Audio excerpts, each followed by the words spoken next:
Hi, I'm Mark. This is On Your Marks Run. This is my 4th week of Manchester Marathon training.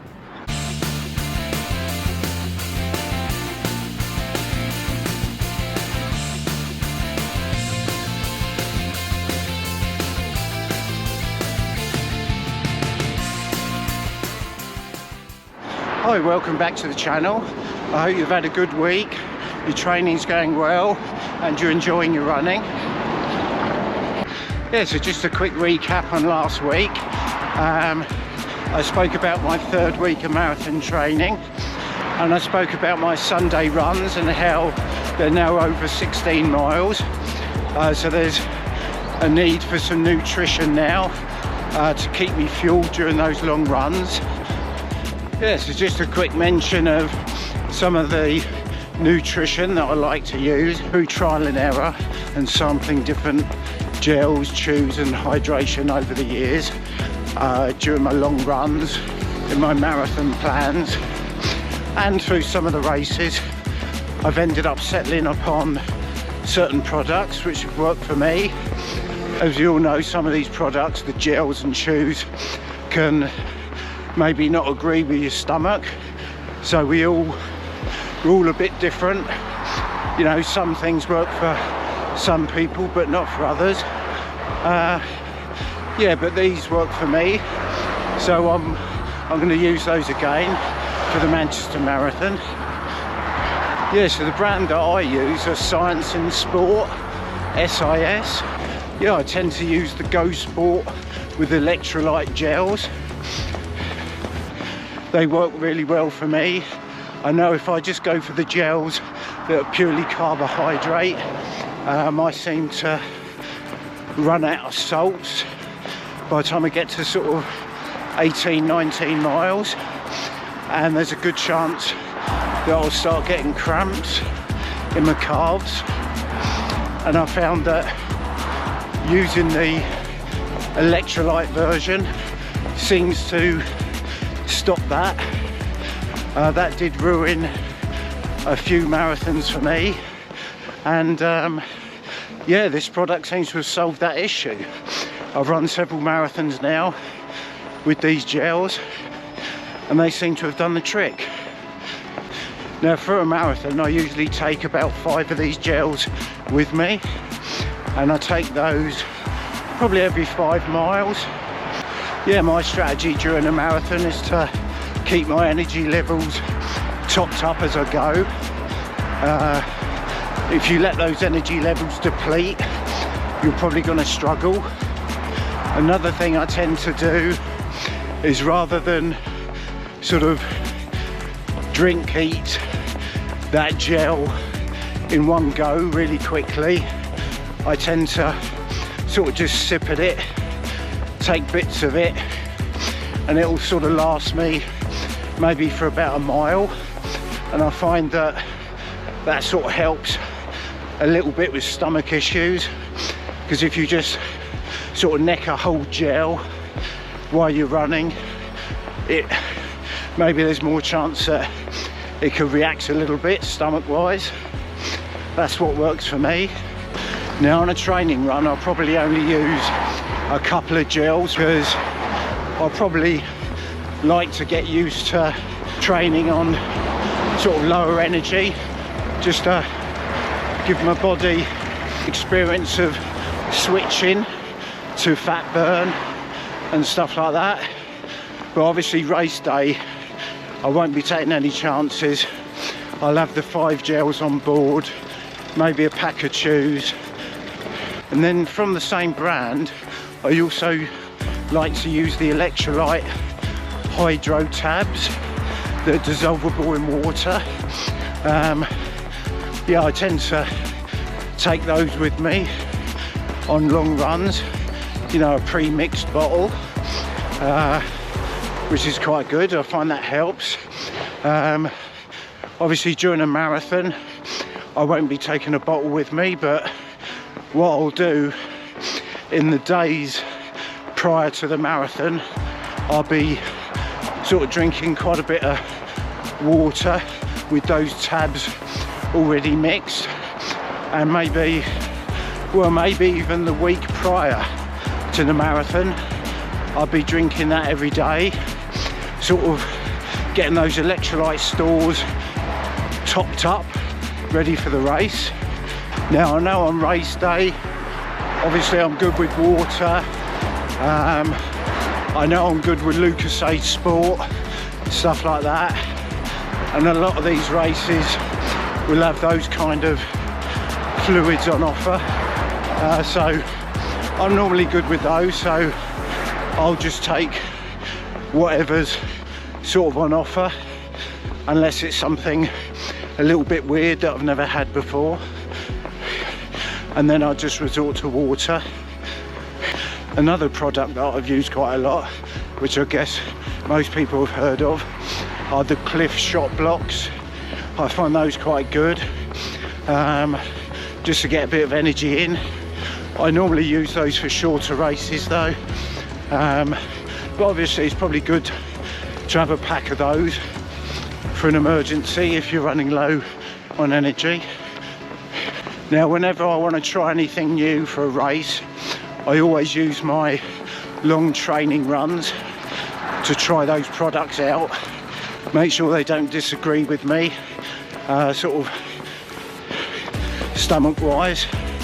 Yeah, my advice to anyone doing their first marathon would be to make sure they try all their nutritional products that they're going to use race day during training. Don't leave it to last minute. You want to use those for a few of your long runs. Make sure you settle on the product that's good for you, that's going to keep you fueled for your race from beginning to end. If you do it early enough during your training plan, you might be able to try a few different products, because you might initially try one that's not right for you. But that's pretty much it for my nutritional sort of products that I use during my training and racing. Yeah, so just going through those runs of my 4th week of training. So I only did one steady run this week.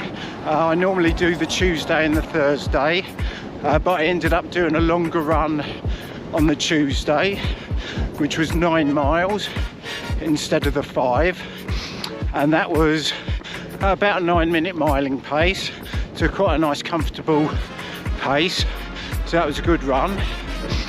I took a trip to Eastbourne Seafront for that one to take advantage of the flat surface and the good lighting, so that was good. Then as usual this week on the Wednesday I had a tempo run, but this week it's increased by another mile, so we're up to 6 miles now. Yeah, so I'm very fortunate to have the use of the track with my club. However, that was a really windy evening that Wednesday. The back straight was into a really strong wind and the top bend. So, of course, I had to do 25 laps of the track.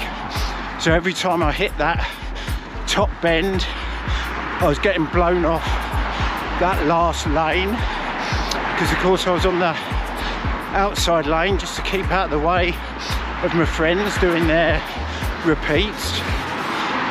And then I hit the back straight and I was square into the wind, so it's a proper workout. But yeah, that was all good fun. I got it done, kept marathon pace. Yeah, so it's a good quality run. Pleased with my efforts. Yeah, so that's good. Yeah, so then on the Saturday, as usual, I've got another tempo stroke marathon pace run, which again on the schedule was 6 miles. Now normally I like to incorporate a park run into this, so I did that again this week. Yeah, so I went down to Eastbourne Park Run. Decided to do 2 miles beforehand, about marathon pace, as a bit of a warm-up. So I got that done. That was about 7:45 pace. Tried to get to the start of Park Run, you know, only a few minutes beforehand, so I didn't have too much recovery. It just so happened to be pace a week this week, so I was gonna follow the 22 pacer, but got a bit carried away, ended up following the 21. I didn't quite catch him, but fortunately he was a bit ahead of pace, so I did still get the sub 21. I think it was about 6:42 pace, so that was a good run. So that took me to the 5 miles, and then I carried on, did another 1.5 miles, just under the 8-minute pace, which gave me 6.5 miles total. Yeah, so that was my sort of 6.5 miles of fast running for the Saturday. So I was quite pleased with that. Fastest time of the year for park run. Yeah, then the Sunday, as usual, was my long run, but it's starting to get quite serious now. The long run on my plan for this week was 18 miles. Our Sunday social runs are normally not much more than about 10 miles. So I got down there early, got 5 miles done beforehand, so that was good. And of course, as the social run is quite a relaxed pace, during the social run I end up sort of doing some faster sort of miles just to get some extra distance in. So I think by the end of the normal social run, instead of the 10, I'd got 12 in. So that was 17. So all I had to do was just make up 1 more mile at the end just to get me 18. And of course, with my efforts to get those extra few miles in, my speed increased. So the average for the 18 miles was 8:45 pace, which is probably quicker than it needed to be. But it's quite a good, good confidence booster to know that, there's a good bit of endurance there already. Yeah, so I was pleased with that long run, pleased with the pace. Yeah, and of course, because those runs are getting longer now, like I say, 18 miles, there's definitely a need now to take nutrition with me, maybe some gels, a bit of flapjack or some chews, some water, yeah, just to keep me fueled, make sure I have a good quality run.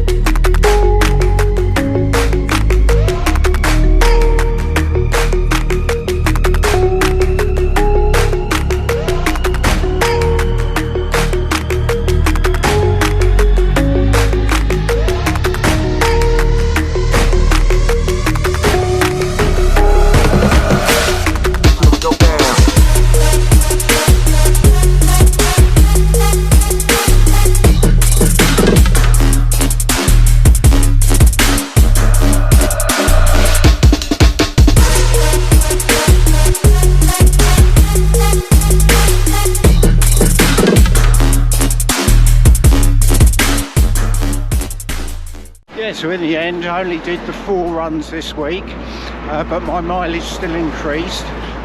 For those 4 runs, I totaled 39.5 miles. So that was good, I was pleased with that. I didn't miss any quality runs.